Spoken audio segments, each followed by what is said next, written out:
सभी पत्रकार बंधुओं को नमस्कार। आज हनुमान जयंती के अवसर पर देशवासियों को हृदय की गहराइयों से शुभकामनाएं देता हूं और बजरंग बली जी की कृपा से, हनुमान जी की कृपा से लंबे समय से पिछले 23 दिनों से जो संघर्ष चल रहा था, दिल्ली वालों का जो संघर्ष चल रहा था, उस पर बजरंग बली की कृपा हुई और अरविंद केजरीवाल जी को इंसुलिन, जो उनके जीवन के रक्षा के लिए जरूरी थी, जिसकी मांग हम लोग बार बार कर रहे थे, वो उनको मिल गई है, उनको दी गई है। आज एक ऐसा सच आपके सामने बताने जा रहा हूं जिसको सुन के आप हैरान हो जाएंगे और आप खुद सोच सकते हैं कि एक मुख्यमंत्री जो पिछले 20-22 साल से शुगर का मरीज है, जिस व्यक्ति ने दिल्ली के लोगों की दवा का इंतजाम किया, मोहल्ला क्लिनिक बनाए, अस्पताल बनाए, फरिश्ते स्कीम लाए, पिछले 23 दिनों से उनको इंसुलिन नहीं दी जा रही थी। तो क्यों नहीं दी जा रही थी? और जब हम बार बार कहते थे कि यह जान से मारने की साजिश है, तो हमसे पूछा जाता था कि क्यों आपको ऐसा लग रहा है? अब वो बात सामने आ गई। 23 दिन के दिल्ली के लोगों के संघर्ष के बाद अब उनको इंसुलिन दी गई है।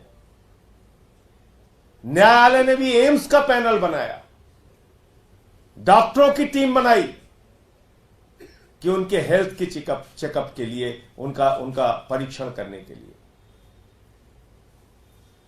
अब मैं जो सच आपको बताने जा रहा हूं, उसको आप सुनेंगे तो हैरान हो जाएंगे। दिल्ली का तिहाड़ जेल अरविंद केजरीवाल जी के लिए एक यातना गृह बन गया है। दिल्ली का तिहाड़ जेल केजरीवाल जी के लिए यातना गृह बन गया है। और आपको याद होगा, हिटलर भी अपने विरोधियों के लिए यातना गृह बनाता था। 24 घंटे अरविंद केजरीवाल जी को पीएमओ के और एलजी के निगरानी में रखा जा रहा है। प्रधानमंत्री नरेंद्र मोदी और उनका कार्यालय 24 घंटे सीसीटीवी के जरिए उसका लिंक मंगाकर देखते हैं कि अरविंद केजरीवाल क्या कर रहे हैं, क्या नहीं कर रहे हैं। आखिर इतनी निगरानी क्यों है? क्या देख रहे हैं मोदी जी? आप क्या देखना चाहते हैं प्रधानमंत्री जी? यह देखना चाहते हैं कि अरविंद केजरीवाल को दवा मिली कि नहीं मिली, अरविंद केजरीवाल को खाना मिला कि नहीं मिला, अरविंद केजरीवाल कितना पढ़ रहे हैं, कितना लिख रहे हैं, कितना सो रहे हैं, कितना जग रहे हैं। आप देखना क्या चाहते हैं मोदी जी? प्रधानमंत्री जी, आपको क्या देखना है? 24 घंटे सीसीटीवी का लिंक आपके ऑफिस को, पीएमओ को क्यों चाहिए? आप ये देखना चाहते हैं कि अरविंद केजरीवाल को इंसुलिन मिली कि नहीं मिली, वो कितना बीमार हुए, उनकी किडनी खराब हुई कि नहीं, उनका लीवर खराब हुआ कि नहीं, उनका स्वास्थ्य बिगड़ा कि नहीं बिगड़ा, इसकी निगरानी कर रहे हैं आप। इसको देखना चाहते हैं कि अरविंद केजरीवाल का मनोबल कितना गिरा, कितना वो टूटे, कितना वो झुके। आप क्या देखना चाहते हैं प्रधानमंत्री जी? और आपने अपने एक एलजी को भी लगा दिया, उसका ऑफिस भी इसी काम में लगा हुआ। दिल्ली के एलजी महोदय दिल्ली के लोगों का काम छोड़कर ये देखने में लगे हुए हैं कि अरविंद केजरीवाल को कितनी प्रताड़ना दी जा रही है, कितनी यातनाएं दी जा रही हैं। वो 24 घंटे सारा काम इसी में लगा रहे हैं, वो भी अपना पूरा ध्यान इसी में लगा रहे हैं। अरविंद केजरीवाल, जिन्होंने दिल्ली के बच्चों के लिए अच्छी शिक्षा का इंतजाम किया, उनसे क्या दुश्मनी है मोदी जी आपकी? अरविंद केजरीवाल, जिन्होंने दिल्ली के बुजुर्गों के लिए तीर्थ यात्रा कराई, बिजली फ्री कराई, पानी फ्री कराया, IRS की नौकरी छोड़ी। अरविंद केजरीवाल, जिसने 49 दिनों में मुख्यमंत्री की कुर्सी को लात मार दिया, कोई चपरासी की भी नौकरी नहीं छोड़ना चाहता। उस अरविंद केजरीवाल के मनोबल को आप गिराना चाहते हैं। आपके इस अन्यायपूर्ण और अत्याचारपूर्ण व्यवहार को देखकर प्रधानमंत्री जी, अरविंद केजरीवाल के बूढ़े मां बाप जो खुद बीमारी की हालत में हैं, यह हालत अपने बेटे की देखकर वो दुखी होते हैं। उनकी पत्नी सुनीता केजरीवाल जी उनके स्वास्थ्य को लेकर चिंतित रहती हैं। दिल्ली के लोग पिछले 23 दिनों से चिंतित हैं। देश के लोग जो उनसे बेहद प्यार करते हैं, वो चिंतित हैं इस बात को लेकर कि आखिर अरविंद केजरीवाल को दवा क्यों नहीं दी जा रही है, इंसुलिन क्यों नहीं दी जा रही है। एक आदमी जो लोगों के लिए दवा का, शिक्षा का, पढ़ाई का, अस्पताल का इंतजाम कर रहा था, आज खुद उसको दवा नहीं दी जा रही है। इस तरह का अत्याचार। और इसलिए प्रधानमंत्री जी, मैं आपसे कहना चाहता हूं, अगर केजरीवाल से कंपटीशन करना है तो काम की राजनीति करिए, बनाइए खूब स्कूल, ढेर सारे अस्पताल बनाइए, सड़कें बनाइए, महंगाई कम कीजिए, देश में महिलाओं की सुरक्षा के लिए काम कीजिए। आपको चिंता करनी चाहिए युवाओं के रोजगार की, आपको चिंता करनी चाहिए किसानों के आत्महत्या की, आपको चिंता करनी चाहिए महिलाओं की सुरक्षा की, आपको चिंता करनी चाहिए कि देश आगे कैसे बढ़ेगा। आपकी चिंता है कि केजरीवाल का मनोबल कैसे गिरेगा, केजरीवाल प्रताड़ित कैसे होगा। 24 घंटे आप सीसीटीवी से उस व्यक्ति की निगरानी कर रहे हैं, एक 3 बार के निर्वाचित मुख्यमंत्री की। ये व्यवहार, ये अन्यायपूर्ण कार्रवाई, ये हिटलरशाही, ये तानाशाही का आचरण, बड़े बड़े तानाशाह दुनिया से चले गए। आपकी भी सत्ता को जाना होगा। आपके इस अत्याचार को पूरा देश देख रहा है। और प्रधानमंत्री जी, जब आप इतना कुछ देख रहे हैं तो ये भी जरूर देखते होंगे कि जेल के अंदर अरविंद केजरीवाल जी रोज झाड़ू लगाते हैं, रोज। और जितना केजरीवाल जी जेल के अंदर झाड़ू लगाएंगे, उतनी ही भारतीय जनता पार्टी बाहर साफ होगी, सफाया होगा बीजेपी का, पूरे देश से सफाया होगा। और अब तो ये बौखलाहट भी, आपकी बौखलाहट पहले चरण के चुनाव के बाद भी इसी प्रकार का संकेत दे रही है। तो मैं आपको ये बताना चाहता हूं कि पीएमओ देश के प्रधानमंत्री नरेंद्र मोदी, एलजी ऑफिस और खुद एलजी महोदय सारे नियम कानून को तोड़कर जेल में अरविंद केजरीवाल के सीसीटीवी का फुटेज मंगाकर, लिंक मंगाकर उनके ऊपर निगरानी कर रहे हैं, उनको देख रहे हैं। और इसलिए बार बार मुझे यह दोहराना पड़ता है कि केजरीवाल के विरुद्ध गहरा षड्यंत्र चल रहा है और उनके साथ कोई भी अनहोनी की घटना कभी भी घटित हो सकती है। और इसमें सीधे तौर पर देश के प्रधानमंत्री और उनका कार्यालय, एलजी ऑफिस और एलजी शामिल है। मुझे इतनी बात कहनी थी। आपका कोई प्रश्न हो तो आप पूछ सकते हैं। इस दावे का आधार क्या है कि वहां देखा जा रहा है? अब आप इसको पता कर लीजिए। हमारे इंसुलिन न देने की बात भी मीडिया नकार रहा था, मजे उड़ा रहा था। कई बार उसको बीजेपी वाले लोग जश्न मनाने की मुद्रा में कि ठीक है केजरीवाल बीमार हो रहे हैं, ठीक है जश्न मनाओ केजरीवाल बीमार हो रहे हैं, कर रहे थे ना। आखिर माननीय न्यायालय ने एम्स के डॉक्टरों का पैनल बनाया ना केजरीवाल जी की जांच के लिए। यह क्यों करना पड़ा? यह काम क्या जेल का प्रशासन पहले से नहीं कर सकता था? अगर केजरीवाल के विरुद्ध साजिश नहीं होती तो क्या उनको इंसुलिन जैसी चीज उनको जो उनके जीवन के लिए जरूरी है नहीं दी जा सकती थी? तो जब मैं कोई बात कह रहा हूं तो जिम्मेदारी से कह रहा हूं, इसका आप लोग भी पता कीजिएगा। और आपने देखा नहीं, हमारे एक मंत्री की वीडियो पूरे देश को दिखाई गई।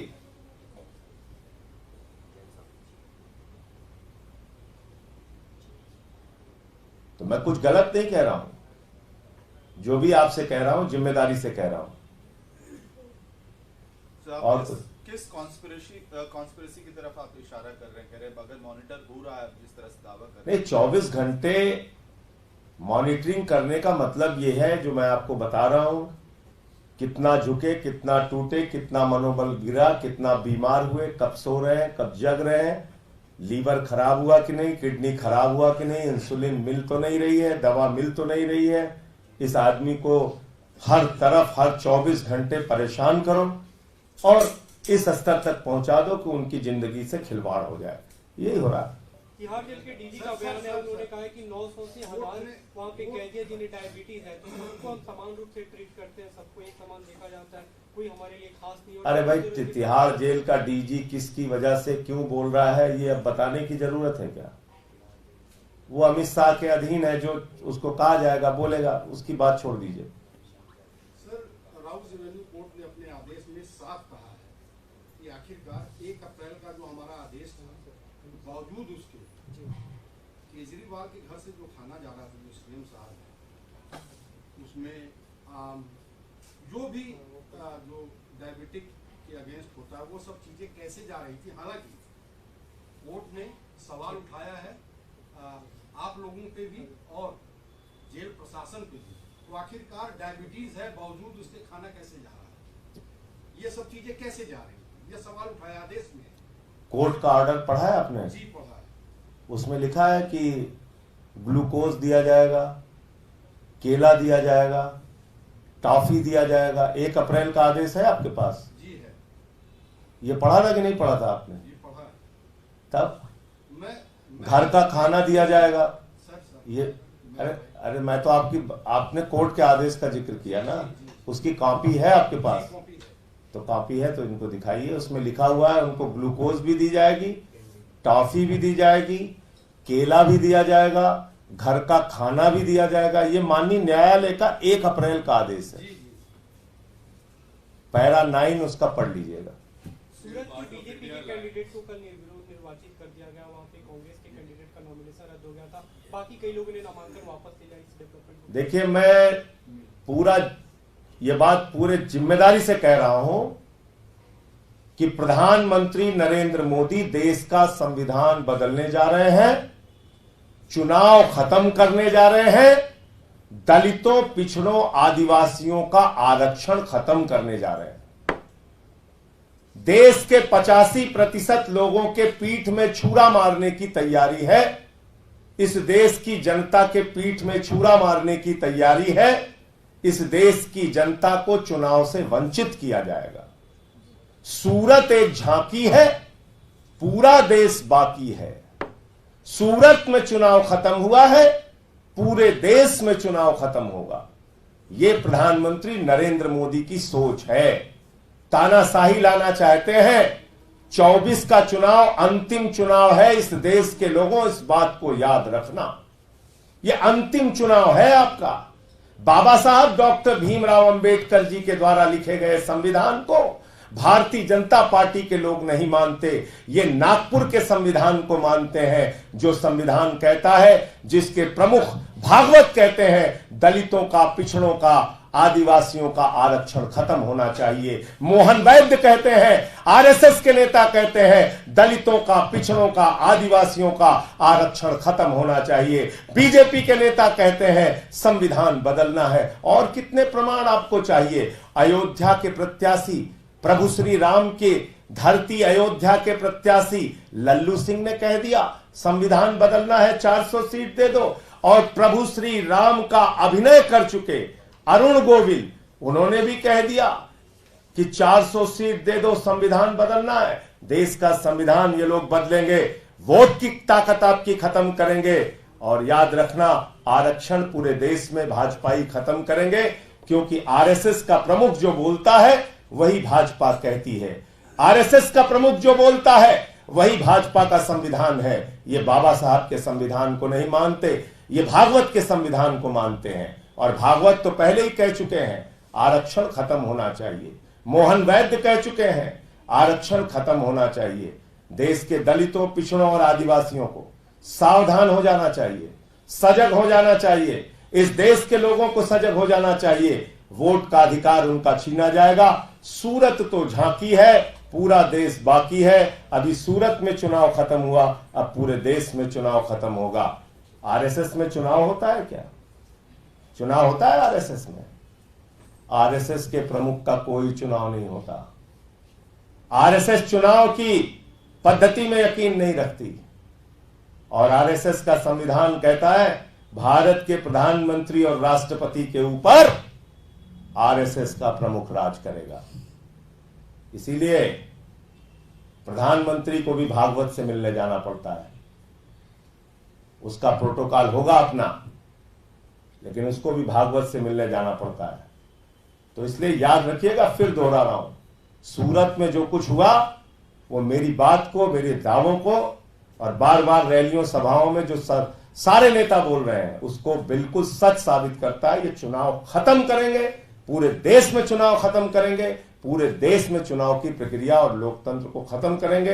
बाबा साहब डॉक्टर भीमराव अंबेडकर के संविधान को खत्म करेंगे और आरक्षण को खत्म करेंगे। संजय जी, प्रधानमंत्री राजस्थान में कह रहे हैं कि आज हनुमान जयंती है और इस मौके पर कि पिछली सरकारों में तो हनुमान चालीसा सुनना भी गुनाह था। राजस्थान ही एक एग्जाम्पल है, रामनवमी पर बैन लगा दिया गया था। प्रधानमंत्री नरेंद्र मोदी देश की जनता का ध्यान भटकाने की कोशिश ना करें। वो बताएं 10 साल में 20 करोड़ नौजवानों को नौकरी मिली कि नहीं। वो बताएं 750 किसान जो शहीद हुए वो कौन थे। वो बताएं 20 जवान हमारे जो सीमा पर मारे गए वो कौन थे।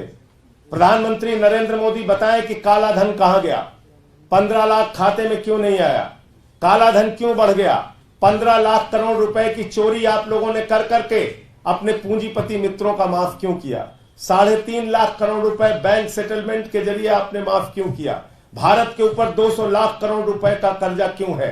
प्रधानमंत्री नरेंद्र मोदी को देश की महंगाई के सवाल पर जवाब देना चाहिए। 10 साल हो गया, अब सवाल आपसे पूछा जाएगा, ड्रामे करना बंद करो प्रधानमंत्री जी, सीधे सीधे जवाब दो। नौकरी का क्या हुआ, रोजगार का क्या हुआ, महंगाई का क्या हुआ, किसान के आय दोगुना करने के दावे का क्या हुआ, काला धन का क्या हुआ, इलेक्टोरल बॉन्ड के नाम पे दुनिया का सबसे बड़ा भ्रष्टाचार करते हैं प्रधानमंत्री और उनकी पार्टी। और कल मैं देख रहा था, वो एक बेचारा व्यापारी मेरठ का, वो कह रहा है भाजपा के जुलूस में गए थे 36,000 रुपए जेब काट लिया। आप बताइए, इलेक्टोरल बॉन्ड से चंदा बंद तो अब जेब कतरई शुरू कर दिया इन लोगों ने। इलेक्टोरल बॉन्ड का चंदा बंद हो गया तो अब जेब कतरई शुरू कर दिया, कह रहे जेब काटेंगे। वो वीडियो चल रहा है पूरे देश में। तो ये भारतीय जेब कतरा पार्टी है, इनसे सावधान रहिए सब लोग। संजय जी, प्रधान एक बात और कही है कि आपकी संपत्ति कुछ खास लोगों को देने की तैयारी में कांग्रेस दोबारा दोहराया है, कहा है कि जब से मैंने हिडन एजेंडा इनका उसकी पोल किसको, अडानी को, कहां पर है, अडानी को देने की तैयारी है। रेल किसके पास, सेल किसके पास, कोयला किसके पास, गैस किसके पास, बिजली किसके पास, पानी किसके पास, पोर्ट किसके पास, एयरपोर्ट किसके पास, बताइए। बैंकों का 20,000 करोड़ रुपए किसके पास, नीरव मोदी, मेहुल चौकसी कौन है। नरेंद्र मोदी बुलाते हैं मेहुल भाई, वो मेहुल भाई कौन है मोदी का, अडानी कौन है मोदी का। पूरे देश की संपत्ति लूट के आपने अडानी को सौंप दिया। आप सवाल उठा रहे हो, आकाश से लेकर पाताल तक आपने अडानी को सौंप दिया। आप सवाल उठा रहे हैं प्रधानमंत्री जी। 2.5 लाख करोड़ रुपए का कर्जा आपने एक व्यक्ति को दे दिया। 15 लाख करोड़ रुपए पूंजीपतियों का माफ कर दिया। पूरे देश को लूटने का काम देश के प्रधानमंत्री के नेतृत्व में मोदी जी की सरकार कर रही है और पूरे देश को लूटकर 82 करोड़ लोगों को 5 किलो राशन देते हैं और अपने पूंजीपति दोस्तों के साथ मिलकर देश का लाखों करोड़ और देश के लाखों करोड़ के संसाधन लूटने का काम भारत के प्रधानमंत्री और उनकी सरकार कर रही है। और बताइए।